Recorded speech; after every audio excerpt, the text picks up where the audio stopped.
blackboard up to the test out, you gotta do this. You gotta do this syncing thing, right? When you sync, you should be able to get the, cool, you should get that. So you would have synced this properly, put in your email address, you put in that code, this should pop up right here. On the left-hand side, this is your table of contents for your book. You'll notice that we've got Buku lessons, right? 1 through 22.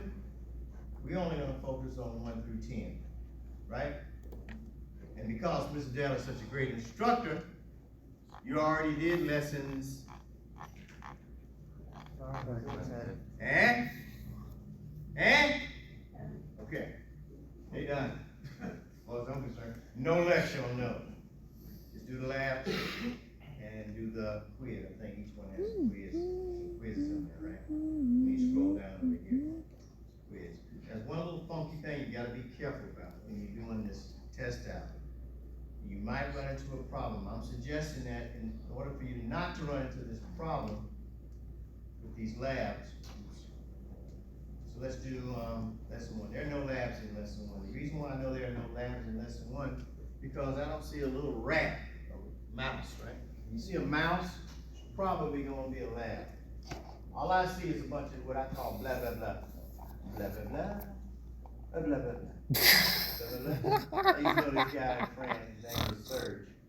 He's Asian dude. He's real cool. When he used to lecture, I used to pick up on his lectures, and he was like, blah, blah, blah, blah, blah, blah. This is a bunch of blah, blah, blah. Blah, blah, blah. Can you read? Who doesn't know how to read? Oh, you want me to come in here and read to you? Problem solving.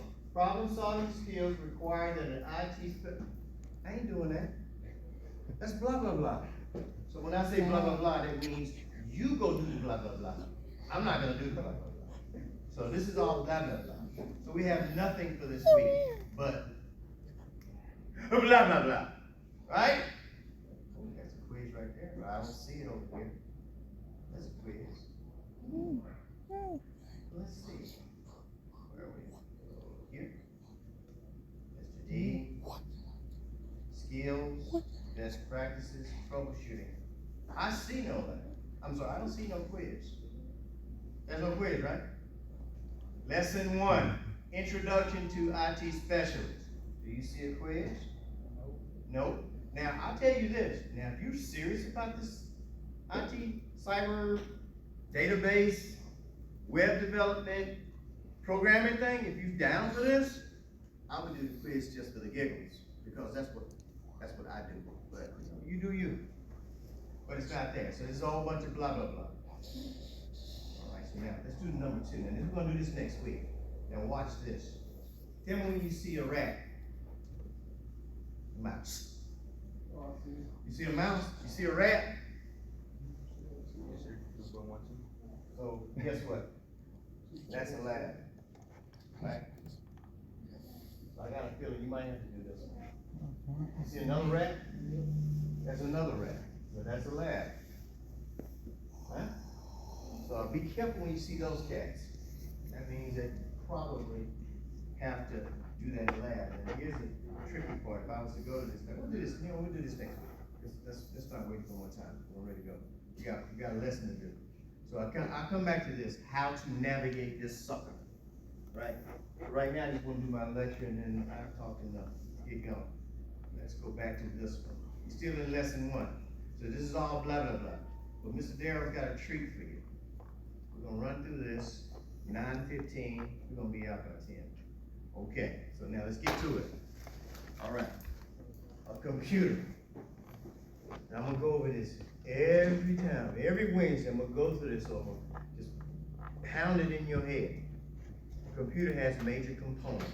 The major components of the computer are these things. First, you have to have what's called a motherboard. It's gonna be my motherboard. Every computer has a motherboard. Guess what? BAM! This is a computer. And if it's a computer, what does it have? Got a motherboard in it, right? Watch this. is a computer. Actually, it's manual. Just assume this is got a wireless IoT device, right? IoT device. Thermostat? Guess what? Guess what? This is a computer. And it has a motherboard. And it has a way to do something with it. I don't see a monitor on it, but I definitely see a mouse. That's actually like a mouse, right? Moving around, right? Making it do something. It's simple, it's caveman, it's troglodyte, but it's still a computer. So all computers have a motherboard. Motherboard. And inside the motherboard, you have a brain. And it's called a CPU or processor. And then a processor has to have this thing called RAM chips. RAM chips. Think of the RAM chips like this. Here's me. My brain is the processor, right? Here's my brain, right? Whenever I'm doing something, calculating, doing something with these things we call ones and zeros. We'll come back to that later because it's a long day and I want to leave. Is a processor is doing its thing. Whenever a processor makes a calculation, the results of the calculations have to be moved somewhere, temporary location, so they can do calculations again. See, computers are like this. You have to tell them to do something. Like you and me, we just dilly about it, right? You know, driving, talking, yapping. Your girlfriend and boyfriend, if you go that way, I don't care. Point is, that's how we do. But computers are like, ones and zeros, ones and zeros, ones and zeros. So when it does a calculation, whatever that calculation is, it has a result. It has to put the results somewhere so you can do another calculation. That's just how computers roll. So the point is, I'm asking you, where would it put it temporarily? We put it in what's called RAM. RAM chips. RAM chips. RAM. So think of a computer like this. I'm sitting at a desk, right? Sitting at this desk. Me. And I got my brain. My brain is in my head. That's the processor. So I'm making a calculation. So I'm sitting at my desk, I take the results of the calculation. 1 plus 1 equals 1. 1 plus 0 equals 1. 0 plus 0 equals 1. The results. I have to put the results somewhere, so I take the results and I put them on the desk. Then I make another calculation. Put that on the desk. Now I need to take that result and calculate it. So I go back, pull that into my brain. Pull that, make another calculation. The results to that, I'll put it right here. So the RAM temporary location for the results of a calculation in my processor, which is the brain. So that at the end of the day, I've done all these calculations. I don't know, play a game. Shoot Nazis or something, I don't know, that's my thing. I shoot Nazis in my games, all right? So I just do that. Aliens every now and then. That's why I don't have no hair. So this is the top of the table, right? So at the end of the day, I'm ready to turn my computer off. What's going to happen to all the work that I did on the table? As soon as I turn the computer off, right? It would be nice. See, it would be nice if I could take all that work, save it, so when I come back in the morning, I can pull it back up and put it all back on the table so I can start where I left off. We call that storage. And we got a long PowerPoint deck on storage. I'm going to throw storage right here. Storage. Some kind of a drive. We connect that drive to the motherboard. Remember, MOBO? Okay, so now I got a processor. I have RAM to store stuff temporarily, the desktop. And then I have the storage. Let's go back to the desk that I'm sitting at. The top of the desk is the RAM. The brain, that's the processor. And guess what? The drawers are. The drawers. Look at the table. Y'all don't have a desk at home?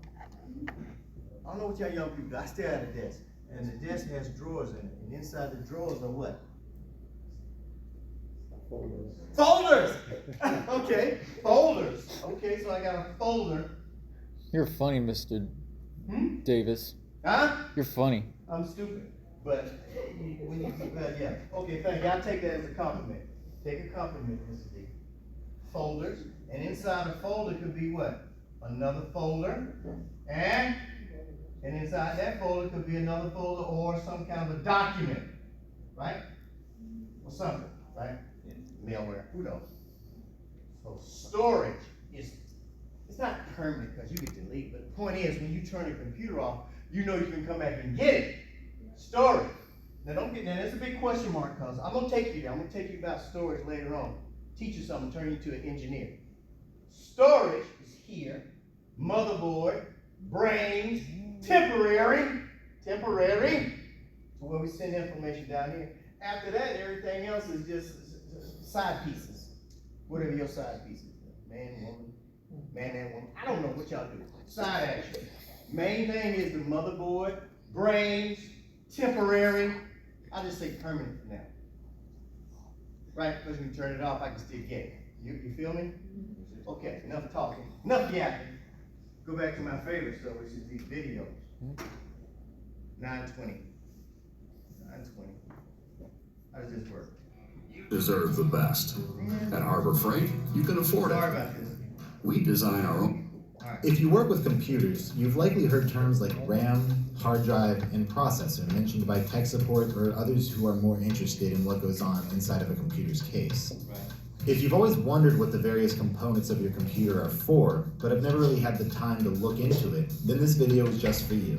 While each one of these components is complex enough to spend a lifetime learning about, I'm going to give a very broad and general overview.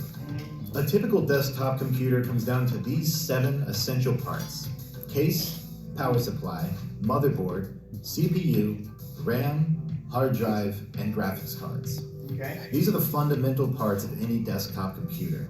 It may seem daunting at first, so let's separate these into 2 categories. Simple ones and the more complex ones. For starters, let's look at the case. The case is nothing more than a big hunk of plastic that houses everything else. Makes sense. Some of them have more or less physical space. Some of them have different parts where you can put screws in or this or that. But at the end of the day, all the case really does is provide a nice enclosed system for everything else. Next up, we have the power supply. This part of your computer, almost always located on the bottom, is the part that plugs into the wall and provides all of the other parts with the electricity needed to do their thing. Okay. You can think of it as an extremely advanced AC adapter. The last of the simple parts to mention is the motherboard. Okay. The motherboard is a wide and flat circuit board that all of the other components plug into. It's the part that lets all of these components send electrical currents composing data between each other. While not particularly expensive, the motherboard is arguably the most important component because without it, you'd have nowhere to put anything else. So that's it for the simple components. Now let's move on to the more complex parts, the ones that deal with data. The 4 main components to keep in mind here are CPU, RAM, hard drive, and graphics card. Now first things first, I'm going to establish some terminology. Keep in mind that CPU is also known as the Central Processing Unit, or processor. These terms all refer to the same thing. They are completely interchangeable. RAM stands for Random Access Memory and is often referred to as just memory. A hard drive is often referred to as a disk drive or storage. And a graphics card is also known as a GPU or Graphics Processing Unit. For this explanation, I'll be using the terms CPU, RAM, hard drive, and graphics card. So let's start with the CPU. The CPU is where your computer does things. It isn't really capable of storing very much data at all, but it's very good at doing things with data. Quickly reading it, arranging it, doing the type of quick and massive calculations needed to run your programs. This is where most of your programs are essentially run from. It's often referred to as the brain of the computer. I personally don't like this description because really your entire computer is just a brain. It's just the center part of your computer's brain. Basically everything that happens in your computer goes through your CPU at some point. That's true. Now let's talk about RAM and hard drive at the same time because they have a very unique relationship, which is probably why people often confuse the two. Your hard drive is where all of your data is stored. When your computer tells you you're running low on space, it's because your hard drive is almost full. All of the data that makes up your videos, pictures, documents, project files, or the 3D worlds and models that make up a game are all stored here. While hard drives can store lots of data, they're relatively bad at accessing that data quickly. Everything is accessed through a tiny little wire here, and because most hard drives are made up of spinning disks, your hard drive isn't going to be able to constantly give your CPU the information it needs to run certain programs. That's where RAM comes in. RAM is another form of storage. It stores the exact same kind of data as your hard drive, but RAM sacrifices storage space for nearly instant accessibility.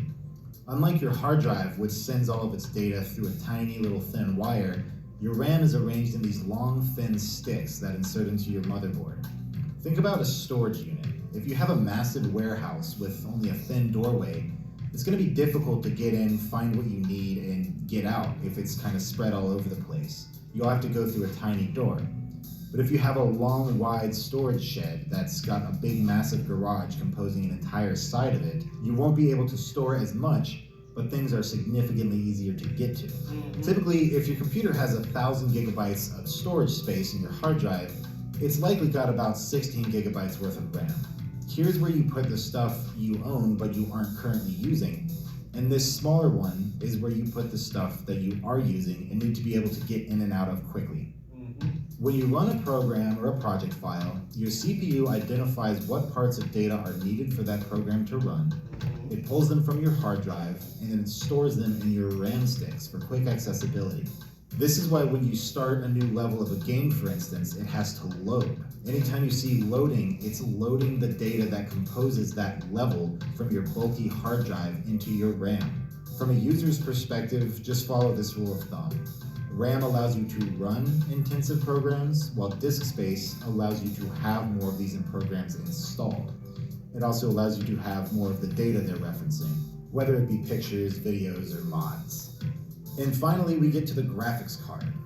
With all of the calculations going on in your computer to turn a bunch of numbers that basically come down to ones and zeros into a constantly updated three-dimensional world, the final and most important and arguably most difficult step is to display that on your monitor.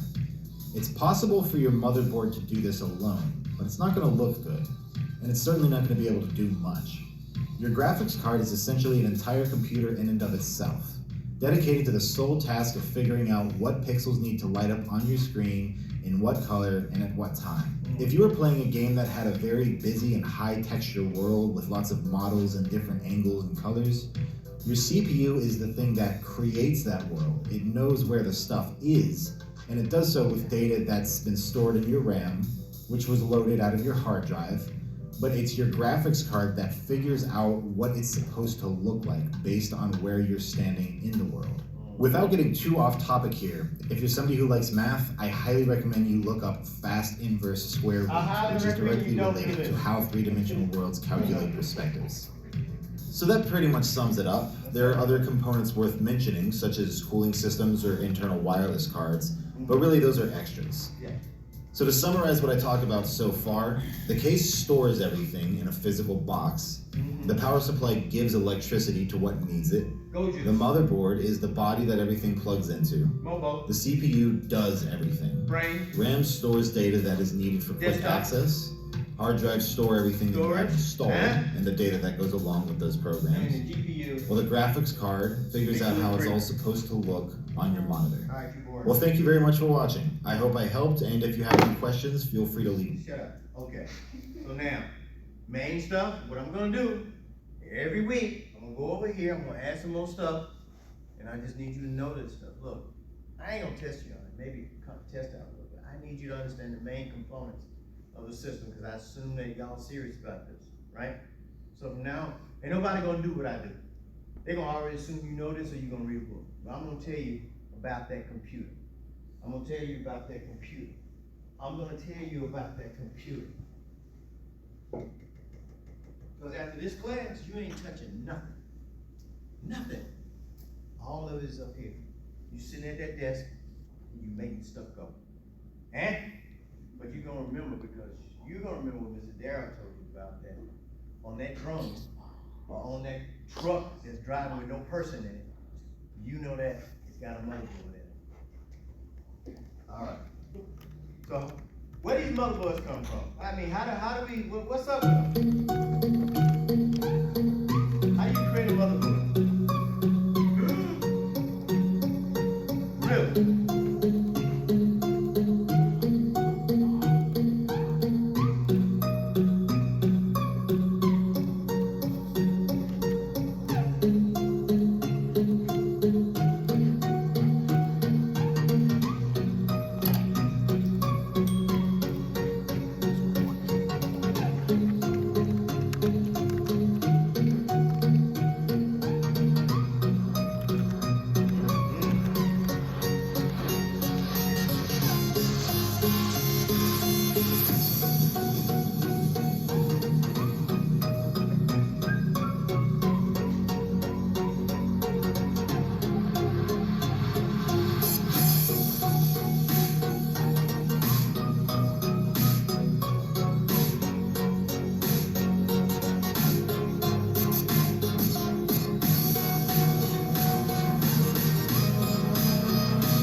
right.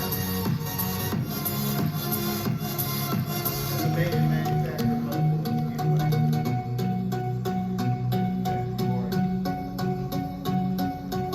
Alright, so now, motherboard. What if we could connect people to new possibilities? Turn thinking into a way forward. I have to log in. What is a motherboard? So that's what we're going to talk about in this video. Now, the motherboard is the main component of a computer. It's often referred to as the main board, or MOBO for short. It's basically a large circuit board that fits into the computer case, and it's where all the computer components connect to. So for example, there's the CPU socket. The CPU socket is where the CPU, or central processing unit, is placed. Okay. There's the memory slots, and this is where the primary memory DIMM modules, known as RAM, are inserted. Okay. And there is also the bus slots, or expansion slots. Uh-oh. And these are used to install various components to add more capabilities to a computer, such as a video card, sound card, network card, and so on. Then there's also the SATA connectors, and this is where you would attach your storage devices, such as SSDs or hard drives. Motherboards will have several of these connectors, so you can attach multiple storage drives. And on some modern motherboards, you might find the M.2 slot, and this is a newer slot for attaching an M.2 solid-state drive. And also on modern motherboards, you'll also find the PCH, or Platform Controller Hub. And this hub is the latest chipset architecture by Intel that's replaced the older architecture. Now, on older motherboards, there would be a couple of chips on the motherboard called a chipset. There would be the Northbridge chip and the Southbridge chip. And these chips would have different functions. Now, the Northbridge, which was located on the northern or upper portion of the motherboard, acted like a middleman between the CPU, PCI Express bus, and memory.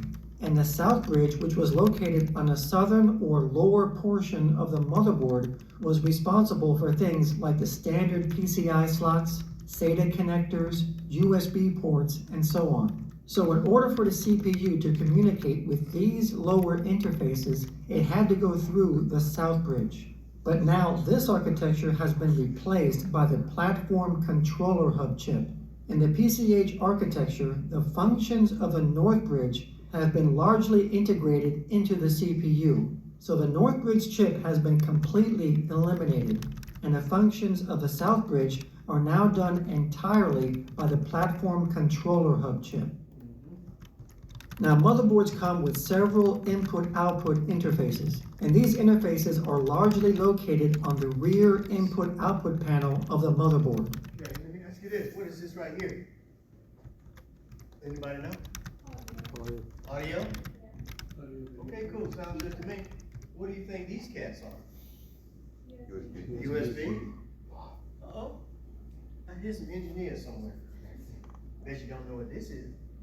Video. DVI? Video, but she hit it. DVI. Is it different from VGA? It is. Yes, sir. Yes, sir, it is. VGA is old school, 15 pins. Gosh. I'm starting to like y'all. Bet you don't know what this is.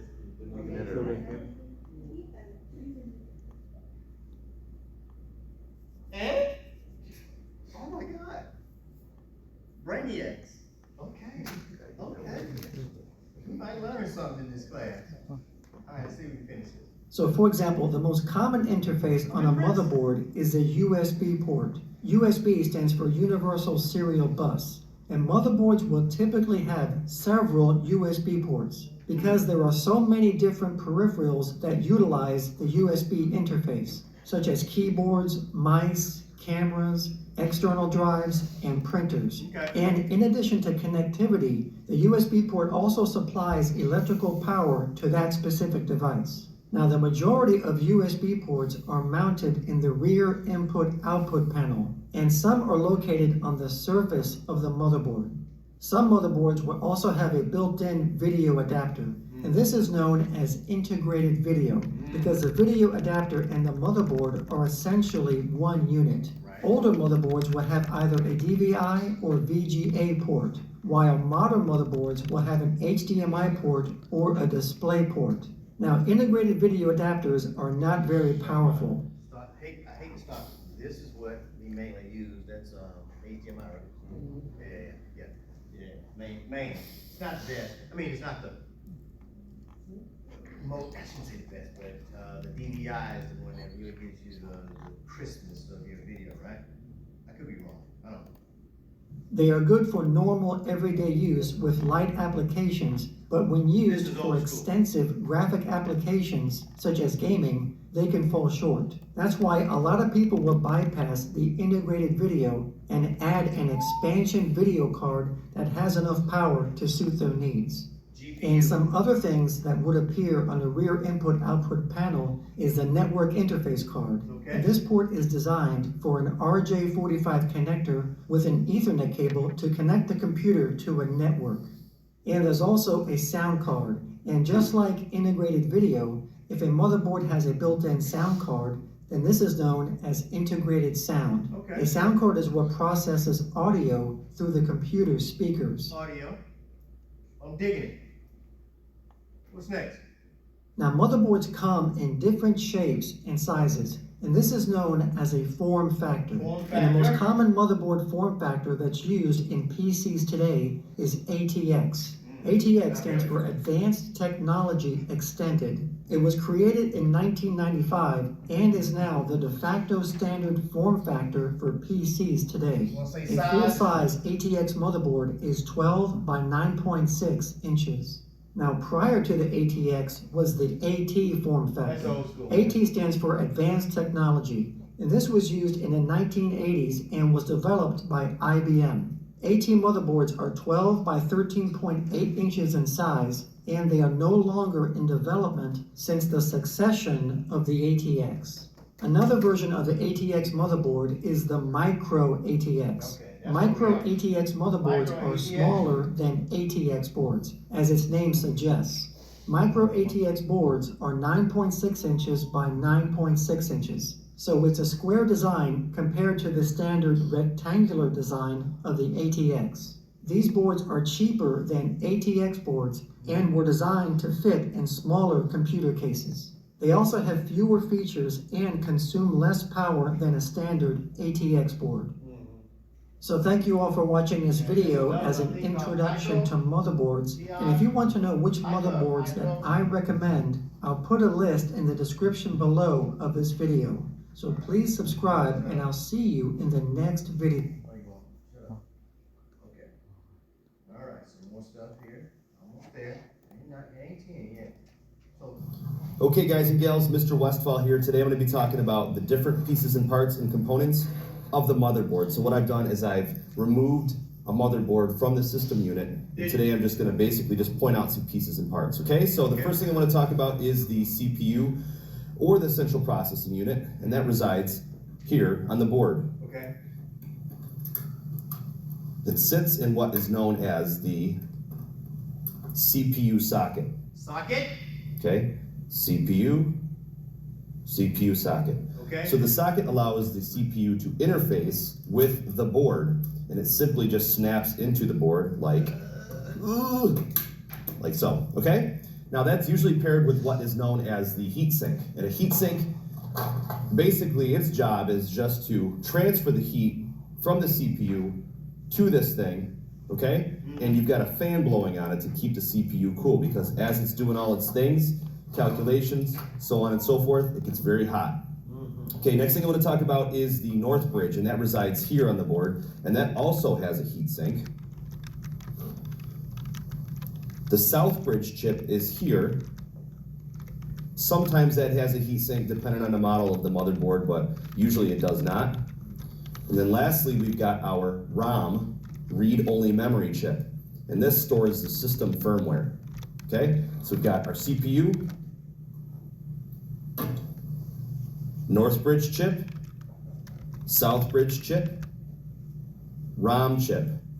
Okay, the next thing I want to talk about is the DIMM, D-I-M-M, memory module slots. and those are here. RAM. And that's just basically a fancy word for the RAM slots, the RAM memory slots. So we are able to upgrade our computer by putting 4 sticks of RAM into our computer. We'll come back to this. Okay, the next thing I want to talk about is our expansion slots, and those reside here. 1, 2, 3, 4 on the board. And the purpose of the expansion slot is to expand the capabilities of the computer system. So if I'm taking a look at the back of my system unit here, you'll notice that it's got slots here in the back, and these are removable. I could actually take these little placeholders out, but this is going to allow me to put different types of cards into the system and expand the capabilities of the system. Now the cards plug into one of 4 of these slots here on the board. Okay, expansion slots.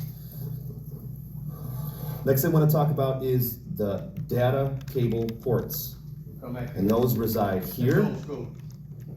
and here on the board. That's new school. So this one here is the IDE cable port. The IDE cable looks like this. See how old that is? It's Call it typically ribbon known cable. as the ribbon cable, We'll come back to that. and this We're back. simply just plugs in. Come back to it. I'm doing this one-handed, so Ain't just nobody bear with doing me. this no more, Okay, man. this plugs in like so, and then this end would plug into like a hard drive or something like that. And then we've got 4 SATA slots up here. Yes. So our SATA cable goes like this. Okay, see that? And then this end would go into a hard drive or an optical drive or something like that. Okay, so I think I covered pretty much everything. I think so. Connectors Come back. here at the back. Huh? Okay, those would go through Here? and they would show at the rear of your computer like so. Sorry. Those are connected directly to the motherboard, and you know them as ports because that's basically what we plug all of our peripheral devices into. Okay. And then, yeah, I think that's it. So if you guys have any questions, please ask me. Hopefully this clears up some stuff, and hopefully this allows you or enables you to do the lab. Okay, thanks. We're getting there. Almost there, y'all. Let's see how many more we got. That's not bad. We'll be finished. 10 o'clock. You can hang in there.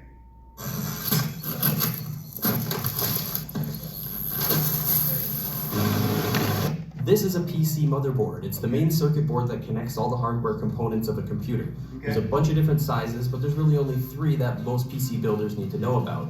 They range from ITX at the small end of the scale to ATX at the large end, and there's a medium-sized guy in the middle called Micro ATX. Okay. It's important to pay attention to what boards are supported by the case you plan to use before you start building, and before you start buying anything actually, because you don't want to run into any compatibility issues. For this tutorial, I'm going to be working with a full-size ATX board and a mid-size but kind of compact case. Before we even touch the board, we need to get the case ready. This main area here is where the motherboard's going to go. You'll notice all these little posts sticking up all over the place. These are called standoffs. The board sits on these and gets screwed down. Stand off, so if you put that motherboard in that case, you just can't have the motherboard touching metal. You lost your mind. So what you do is you put these little, they used to be plastic. So now you get a metal, right? I like the plastic, but anyway. Point is, you put these little color stand up, you screw them on. And you put your motherboard on top of it. Most motherboards, they're like, it's all this stuff like standardized, right? And the hole will fit, you just put in screws. He's gonna do it in a minute. So what are these called? Standoffs? Okay. I think there's a question in the test that says something about standoff. I don't know, I can't remember. All right, so we got that down. Extremely important to make sure the standoff layout matches the mounting points on your board. If you have too many standoffs, they can end up in the wrong places, and that can make contact with the electrical components on the back of the board, and that can cause a short. And then on the other side, if you don't have enough, things can become loose and wobbly, and you don't want that either. Some cases have a legend imprinted right on the installation area to identify the standoff layout for each supported board type. In my case, I'm using an ATX board, so this tells me I need to have my standoffs in locations A1 through A9. If you don't have a legend like this, you can always just check your product manuals as well for the motherboard and the case, and if all else fails, you can do this visually too. Just make sure there's a standoff everywhere there's a mounting hole on your board and nowhere else. Standoffs are made to screw into the case, and it's 10 times easier to work with them if you have an adapter. This little thing fits on top and lets you use a regular screwdriver to remove or install. that's fancy. If you don't have one of these, you can use a pair of pliers. That works too, but it'll probably scratch up the paint a little. Once you have your standoffs where they need to be, the other thing to take a look at before you bring your board in is the I/O shield area. I/O is just the inputs and outputs on the motherboard, stuff like USB, HDMI, headphone and mic jacks, and that kind of stuff. Some boards have a separate I/O shield that requires installation, and others have it built in. Usually it's the higher end boards that have the built-in type. So if your board has a separate shield, all you have to do is check the orientation by looking at the connectors on your board so you know which way to line it up. And then it just snaps into the cutout in the back of the case. And that's it. No tools needed, super easy. Now it's time to get the motherboard into the case. Some people like to install their CPU, their coolers, and some other components outside of the case before they actually mount the board, just because there's more room to do it that way. That's fine, but I personally don't tend to do it that way because I work with big air coolers or aftermarket AIO liquid cooling setups. And with that kind of stuff, if you mount it before, it adds a lot of extra bulk and weight, makes it harder to position the board and harder to plug stuff in around it. So for that reason, I do that stuff after, but either way works perfectly fine. So I'm gonna bring the board into the case, making sure the back panel connectors are in line with the I/O shield, and then gently lower it down onto the standoffs. And now we should be able to see all the standoffs lined up perfectly with the screw holes on the board. And this little one here is just a post. A lot of cases come with these. It just helps hold the board in the right spot when you're first bringing it into the case before you screw it down. Now we take the motherboard mounting screws, and these usually come with the case, so check your manual to identify which screws are the correct ones for the board. And we'll install them one by one into each hole. When you're tightening these, you want to just get them snug. You don't want to over tighten or put an excessive amount of force on the board because you can actually crack it or cause damage. Absolutely. I've done it before, back in the day. I cracked the board, turned it too tight.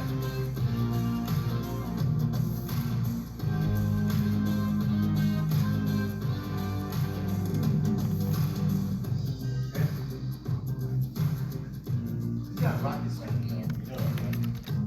Anybody can do it. My daughter, that's something. Now we can start working on all our connections. Most PC cases come with some sort of front panel connectors like audio jacks or USB ports, and for that stuff to work, we gotta plug it into the board. Internal audio connectors for the front panel look like this.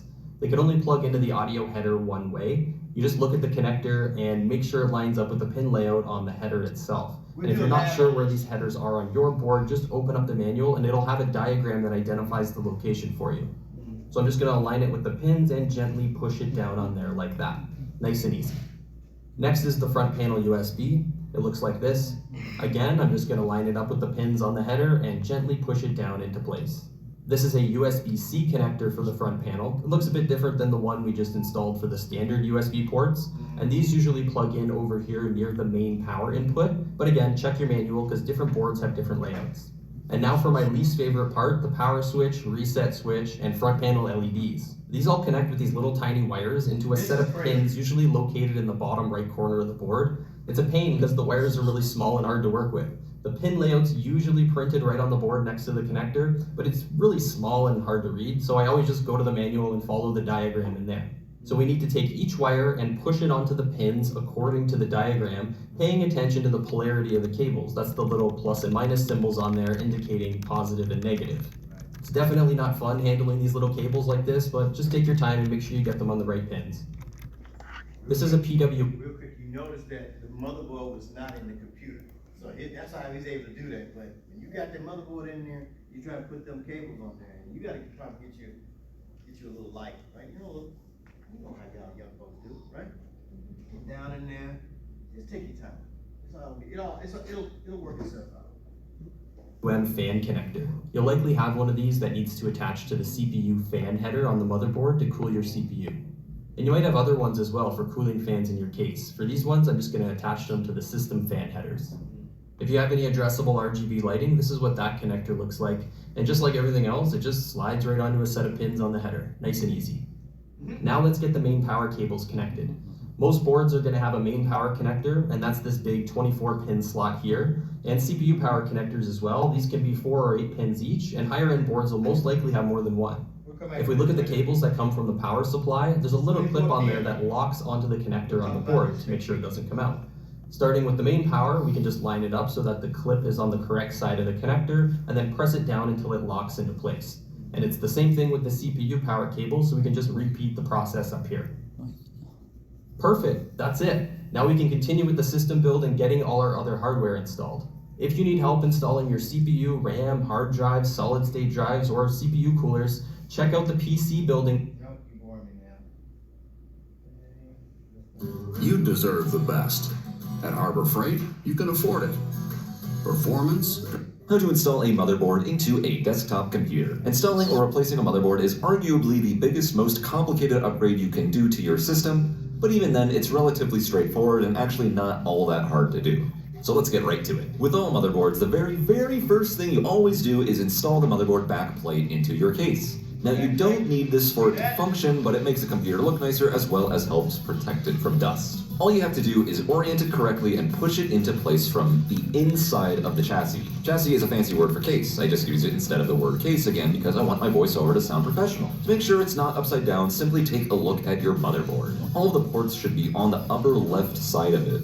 Match it up with the plate and boom, there you go. Press firmly on all of the corners until it snaps into place. Now that the backplate is in, let's get the risers installed. Risers, sometimes known as standoffs, are these little screw thingies that the motherboard screws will screw into. The purpose of them is to elevate the motherboard above the case so it's not touching it directly, otherwise it would short out when you try to power it up. Some computer cases will have these already installed, but if not, just line them up with the motherboard holes. These days, motherboards tend to share the same default spots of where their screw holes are located. You can screw them in with your fingers. If there are any risers in wrong spots, aka spots where your motherboard does not have any screw holes, unscrew them out with a pair of pliers. Some cases will come with a special riser removing tool that you can use too. Once all the risers are in and the backplate's installed, the motherboard is ready to be dropped in. Line it up carefully. What I always do is insert the back ports, such as the USB, Ethernet, and audio, into the cutouts in the back plate. Sometimes there will be springy pieces of metal poking out of it that you'll have to move out of the way with your fingers. Why they're there, I don't know. Just move them out of the way if they're interfering. Motherboards often use screws that are known as M3s. Your case should have come with them. If not, get off your butt and go get some! Leave the first screw in a little loose. You may need to make some slight adjustments while screwing in the rest of them. Screw them all in. Once done so, tighten them all down and secure them. So now that the motherboard is physically in place, all that's left to do is to plug in the case cables. These are going to be any front panel USB and audio ports, as well as the power and reset buttons and the main power LED as well as the hard drive LED. The ports for these are typically on the bottom of the motherboard. USB ports look like this, and audio ports look like this. Locate which cable is which and simply plug them in. There's usually multiple USB ports, but it doesn't matter which one you plug the USB cable into. With every motherboard I've seen anyway, there will only be one audio port. Oh yeah, and USB 3.0 slots are usually located on the right side of the motherboard. With every motherboard I've seen anyway, that's always where the port is. It's a lot longer and skinnier than the USB 2.0 and audio ports. Now the most complex and annoying cables to plug in are the dreaded front panel connectors. Again, these are going to be the power and reset switches along with the power and HDD LEDs. They're these teeny tiny little connectors that should be labeled. Locate the front panel port on the motherboard. It'll look something like this. If you're having trouble finding it, consult your motherboard's manual. It's also very likely you'll need to consult the manual to find out where each cable goes. The motherboard itself will sometimes be labeled, but the text is so small that you likely won't be able to understand it. Find out where each cable goes and in what orientation. There will be a positive and negative side of each connector, which will have to be connected to its accommodating side. As in positive to positive, negative to negative. It doesn't matter for the switches, but it does matter for the LEDs. Once they're all in, that's it. The motherboard's installed. You'll now need to install the CPU, RAM, hard and or solid state drives, and PSU in order to power it up. I have separate videos on these if you don't know how. Thanks for watching, and if you have any questions or video requests, leave a comment down below. Blah, blah, shut up. All right, let's do this, I'm getting tired. Do these next week, okay? I'm tired. Bye. Bye. I'm going. Alright. I'm leaving. You having a good day? Yeah, I'm gonna have a good day. I'll be up here.